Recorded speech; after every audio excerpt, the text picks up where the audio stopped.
जी sir, आप कहेंगे कि सारे स्टॉक्स ऐसे चुन के लाए हैं जहाँ पे मेरा व्यू था ही नहीं है। आज हमारा सर हॉट स्टॉक्स में फोकस है ज़ोमैटो और स्विगी के ऊपर ही। इनफैक्ट वीकेंड के दौरान मैं पढ़ रहा था, इस स्टॉक को लेकर, इन दोनों स्टॉक्स को लेकर इनफैक्ट बहुत ज़्यादा चर्चा है। चर्चा इसलिए है क्योंकि रिकॉर्ड ऊँचाई से ये दोनों शेयर 33 से 43% तक करेक्ट हो चुके हैं।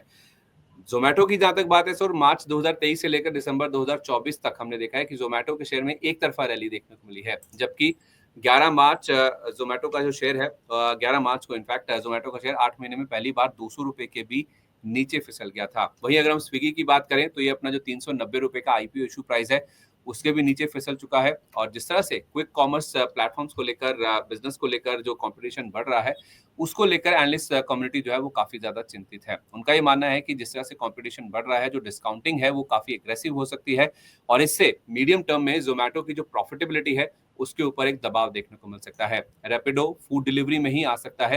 रैपिडो में हालाँकि स्विगी का निवेश है, लेकिन उनका कोई एक्सक्लूसिविटी का कोई करार नहीं है, तो रैपिडो जब भी चाहे तो कभी भी चाहे तो फूड डिलीवरी में कदम रख सकता है। और फ्लिपकार्ट मिनट्स और अमेज़न वन इनकी तो एंट्री ऑलरेडी हो चुकी है। धीरे-धीरे करके ये अपना कारोबार बढ़ा रहे हैं क्विक कॉमर्स में, तो इससे कॉम्पिटिशन काफ़ी ज़्यादा बढ़ने की यहाँ पे बातचीत चल रही है। अब जहाँ तक इन कंपनियों की फाइनेंशियल पोजीशंस की बात है, स्टॉक तो काफ़ी ज़्यादा करेक्ट हो चुके हैं। जो वैल्यूएशन वाइज़ देखा जाए तो ज़ोमैटो के मुकाबले स्विगी अभी भी आपको डिस्काउंट पे नज़र आएगा। अगर आप प्राइस टू बुक वैल्यू की बात करें या फिर प्राइस टू सेल्स की, क्योंकि पी की अगर आप बात करेंगे तो प्राइस टू अर्निंग्स के हिसाब से तो केवल आपको ज़ोमैटो ही नज़र आएगा जिसका पी आपको अवेलेबल है, क्योंकि स्विगी अभी भी लॉस मेकिंग है तो उसका पी तो अभी है ही नहीं। तो उस लिहाज से कोई नंबर कंपेरेबल नहीं है। लेकिन प्राइस टू बुक के हिसाब से ज़ोमैटो भले ही प्रॉफिटेबल है, जिसकी बात मैं आगे करूँगा वित्तीय स्थिति में इनकी, लेकिन स्विगी आपको डिस्काउंट पे नज़र आएगा। प्राइस टू बुक के हिसाब से 35% का डिस्काउंट है और प्राइस टू सेल्स के हिसाब से आप देखेंगे तो 60% से ज़्यादा का डिस्काउंट आपको स्विगी के स्टॉक में नज़र आएगा, क्योंकि 12.65 टाइम्स का ही प्राइस टू सेल्स मल्टीपल है, जो कि स्विगी फिलहाल कमांड कर रहा है। तो उस लिहाज से मार्केट कैप भी आप देखेंगे उतना ही डिफरेंस आपको नज़र आएगा। ये 13 मार्च तक के आंकड़े जो बता रहे हैं कि स्विगी का जो मार्केट कैप है, वो 60%, ऑलमोस्ट 60% के डिस्काउंट पर आपको नज़र आएगा। अब इनके जो फाइनेंशियल पैरामीटर्स है, वो भी देखने बहुत इंपॉर्टेंट है। नो डाउट ज़ोमैटो प्रॉफिटेबल है और स्ट्रॉन्ग कंपनी है as far as financials are concerned. 5,400 crore रुपए से ज़्यादा की इनकी बिक्री थी Q3 रेवेन्यू की। अगर हम बात करें तो 3,993 करोड़ रुपए का जो रेवेन्यू का नंबर था वो स्विगी का था। लेकिन डिफरेंस सबसे बड़ा ये है कि 800 करोड़ रुपए का घाटा स्विगी ने पोस्ट किया था, ये नंबर बढ़कर आया था। और 60 करोड़ रुपए के आसपास के मुनाफे के नंबर ज़ोमैटो ने रिपोर्ट किए थे। नंबर ये भी कम होके आया था, पहले इनका मुनाफा ज़्यादा था। लेकिन अच्छी बात यह है कि ये कंपनी अभी भी अपने आप को मुनाफे में बनाए रखने में कामयाब है, जिस तरह का कंपटीशन हम क्विक कॉमर्स स्पेस में देख रहे हैं। अब अगर हम इनके नकदी की बात करें, 19,000 करोड़ रुपए से ज़्यादा की ज़ोमैटो नकदी लेकर बैठा हुआ है। कभी भी हो सकता है कि कोई बड़े अनाउंसमेंट आ जाए इनकी ओर से, कोई एक्विजिशन अगर ये कर लेते तो वो भी कोई हैरानी की बात नहीं होगी। और 8,100 करोड़ रुपए से ज़्यादा की नकदी स्विगी के पास भी मौजूद है। ब्रोकर्स की जहाँ तक बात है, तो ब्रोकर्स दोनों ही शेयरों को लेकर जेएम फाइनेंशियल की एक रिपोर्ट मैंने देखी सर, जो कि कह रही है कि दोनों स्टॉक उनको पसंद है, लेकिन ज़ोमैटो कंपैरेटिवली उनको ज़्यादा अच्छा नज़र आ रहा है, क्योंकि मार्केट लीडर तो है ही है। सभी सेगमेंट्स में देखा जाए तो इनकी जो प्रॉफिटेबिलिटी है, वो जो उसकी सिचुएशन है, वो किसी भी कंपैरेटर से उनको अच्छी लग रही है। और बिना रेवेन्यू के ऊपर इम्पैक्ट डाले हुए फ्री कैश फ्लो कमाने वाली अगर हाइपर लोकल कोई भी कंपनी देखें, तो ये इकलौती ऐसी कंपनी है जो कि बिना किसी भी रेवेन्यू के ऊपर इम्पैक्ट डाले हुए फ्री कैश फ्लो मेंटेन करने वाली ये कंपनी है। ज़ोमैटो पर ₹280 का टारगेट है उनका, स्विगी के ऊपर ₹500 का टारगेट उन्होंने दिया है, लेकिन फिर भी ज़ोमैटो उनको ज़्यादा पसंद है। स्विगी में अपसाइड गुंजाइश ज़्यादा नज़र आती है, जिस तरह के लेवल्स फिलहाल स्विगी में हम देख रहे हैं, करेक्शन जिस तरह का हो चुका है, लेकिन ज़ोमैटो उनकी प्रेफर्ड चॉइस है। सर, इस पूरे स्पेस में अब सवाल यही उठ रहा है कि ये जो गिरावट हो चुकी है, उसके बाद क्या मीडियम टू लॉन्ग टर्म के लिहाज से ये शेयर अच्छे लगने लगे हैं? पहले तो इस चीज़ का जवाब दीजिए। देखिए सर, एक चीज है, मैं आपसे एक बहुत, अब ये 2 मिनट का डिस्कशन होगा, मैं आपसे एक बहुत बेसिक बात पूछता हूँ। हमने ना सर कैब्स बुक करना चालू किया था ऑनलाइन हुँ। अपने एप्लीकेशन से। ओला आया था सबसे पहले, नई कैब्स थी, सब कुछ अच्छा था। हम ओला के साथ जुड़ गए और जितने भी ऐसे लोग हैं जो ट्रैवल करते हैं आउटसाइड सिटी और उनको कैब्स की जरूरत होती है, दे वर क्वाइट हैप्पी विद ओला। धीरे धीरे क्या हुआ सर, ओला जो था उसकी कैब की कंडीशंस, ड्राइवर का नॉनसेंस, ये सब बढ़ने लग गया। एंड देन केम उबर, और बहुत अच्छा लगा। ये बातें होने लग गई कि जो क्लास है उसके लिए उबर आ गया है और उबर ऐसे एक्सक्लूसिव प्रोडक्ट्स दे रहा है, सब कुछ कर रहा है। सर टुडे मैं आपको भी ये चीज बोलूंगा, दर्शकों को भी ये चीज बोलूंगा, एक चीज ट्राई करिएगा, उबर बुक करने की कोशिश करिएगा and you will get to know the reality कि उबर कितना ज्यादा प्रॉब्लम में आ गया है। अब इसी के साथ साथ सेम जगह खड़े होके रैपिडो बुक करने की कोशिश करिएगा and you will get the cab on whip of a finger. Why I am telling you this thing, आपको एक चीज समझनी होगी सर, ये सर्विस सेक्टर है, there is no brand loyalty. I like Zomato today, tomorrow I find a better service provider, Zomato से मेरा कोई रिश्ता नाता नहीं है, मैं टक करके स्विच मारूंगा और चला जाऊंगा। स्विगी आज आप देखिए इतने टाइम से प्रॉफिट में नहीं आ पाया है। और जो मैं आपको रैपिडो वाली बात बता रहा था, सॉरी ये बीच में रह गई, रैपिडो क्या कर रहा है और उबर कहां फेल हो रहा है।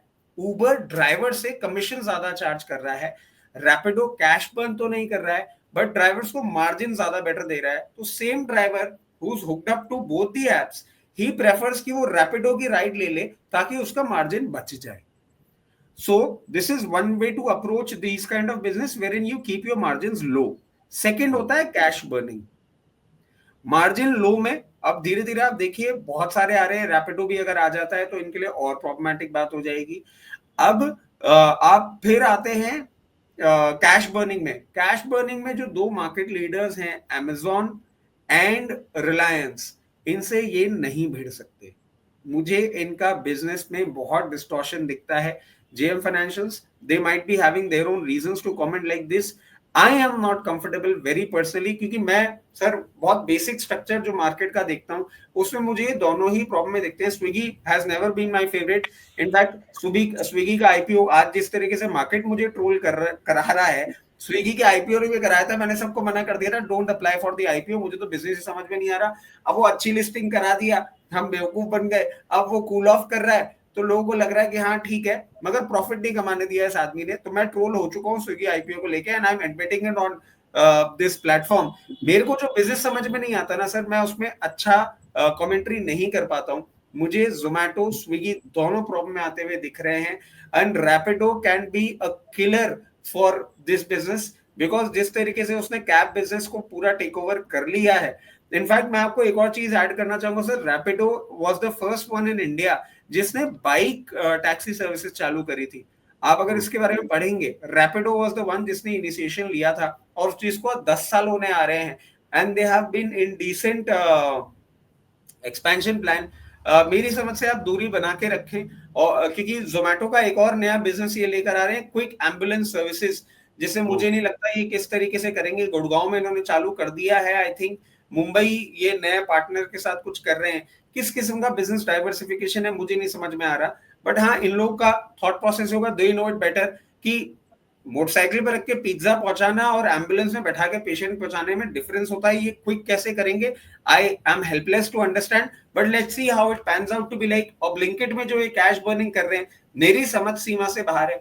मैं तो यही चीज बोलूंगा, आप दूरी बनाए रखें। इनफैक्ट इनके सर वैल्यूएशन भी एक बार देखे ना, तो भले ही शेयर डिस्काउंट पे ट्रेड कर रहे हैं हाई लेवल से।